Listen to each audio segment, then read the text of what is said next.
So what do I have to say? The important thing in life is that you have to get it right. Let me give you a very common example that many people suffer from regarding health, for instance.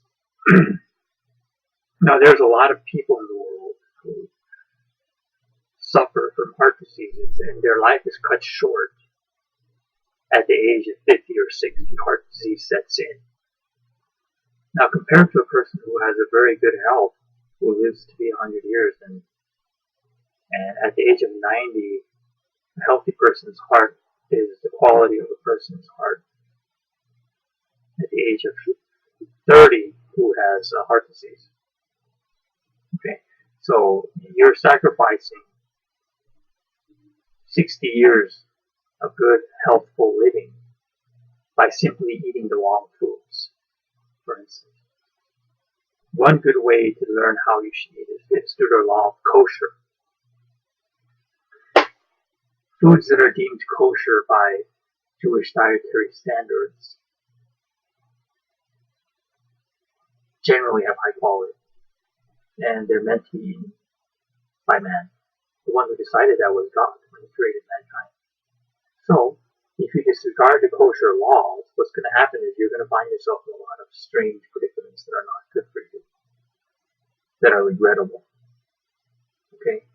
And if you come from a culture that disregards kosher laws, then you're going to be eating the kinds of things that are really not conducive to your well-being and health overall, all things considered. So you might have guessed by now at this point, what do I focus most on? It's usually on God's commandments, as written in the Holy Judeo Christian Bible. It's from that source that we get all these great directives about what to eat, what not to eat, what to do, what not to do. And those directives are very powerful in terms of making you a new person. Okay? So the question arises, if we have good directives and instructions in the Bible that God gave to everybody, especially first to the Jews, because they were the ones who were most compliant with faith, which is why they were the ones among all the families of the earth who received that law. The good law, right?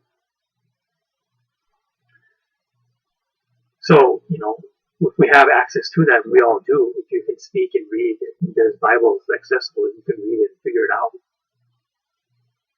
Right? So if you disregard those tenets and laws, then you're hurting yourself. You're blocking yourself from being able to be the best you can be. And there's really no excuse to be anything other than the best you can be. Now, let me point out these facts to you that are related to what we're talking about right now. There are many things that obstruct progress in life and bring people down. Okay? All those things result as a consequence of turning away from God, turning to sin. Okay? When you turn to sin, you will be disregarding God's ways, and you will be considering foolish behavior. And it will show on your face, your demeanor, and your personal characteristics.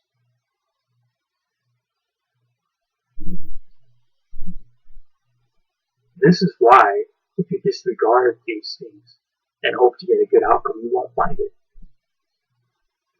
So it's very important to get this correctly, understand it correctly. If you do not understand this, you won't get it. You won't get the benefits there. You will only get all the curses associated with disobedience to the law, as recorded in the Bible. Okay, this is an age-old truth that's been around for, close to 6,000 years now. Okay, so it's applicable everywhere on the earth. Okay, there's no excuse for any culture to do things or develop customs that are contrary to God's way of being. Okay, the way He intended that to be.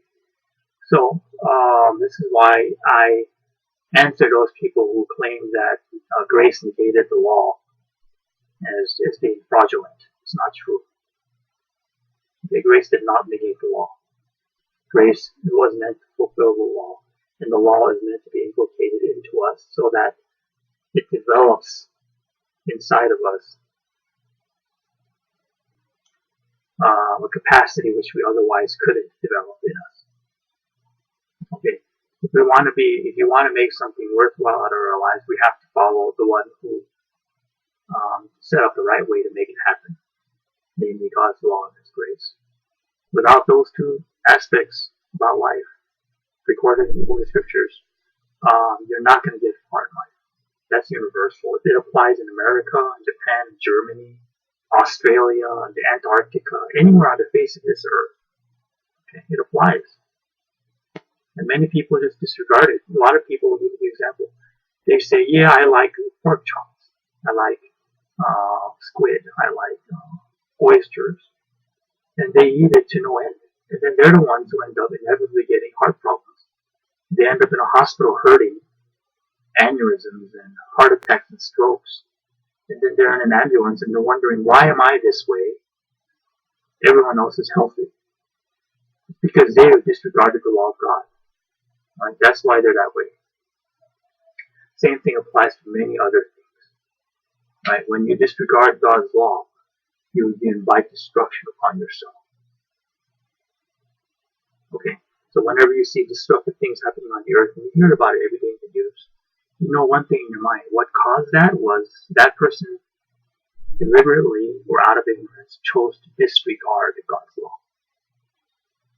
And then, as a consequence, that happened.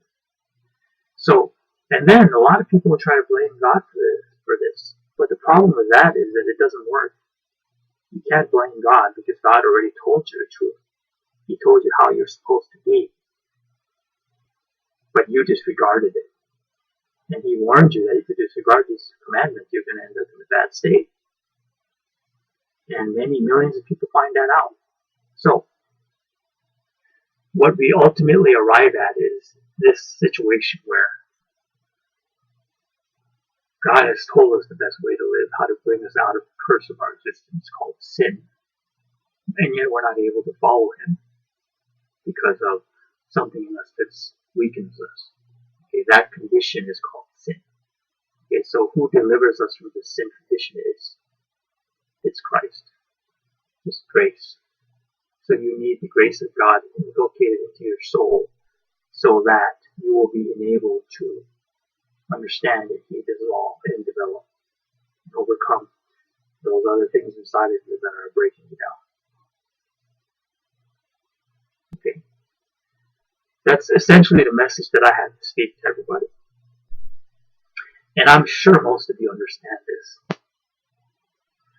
But the important thing is, if you don't receive grace inside of you, you will not be able to follow God's commandments. That's the secret. Okay, grace is more important than the law, although the law is the substance that's supposed to be inculcated into you. Okay, without grace, you can't obey the law. It doesn't work. You will be a lawbreaker without grace. That's the weakness that we have inherited from Adam. That's why you see all the imperfections in the world. That's why there's failure, disease, and death every day. So, what then is more precious than law and grace? Nothing. God's law and grace is the necessary requirement to live life correctly and to overcome sin. And that's the challenge that I've been working on my whole life. You know, it's still there. I'm still working on it. And I'm pretty sure I'll be working on it until I develop to a certain level where I don't have to, we all go through this experience of regression, going back into where we started from. We have to get to a point where we no longer look back. We're completely new. May the grace of Jesus, of Yeshua, be inside your soul. Amen.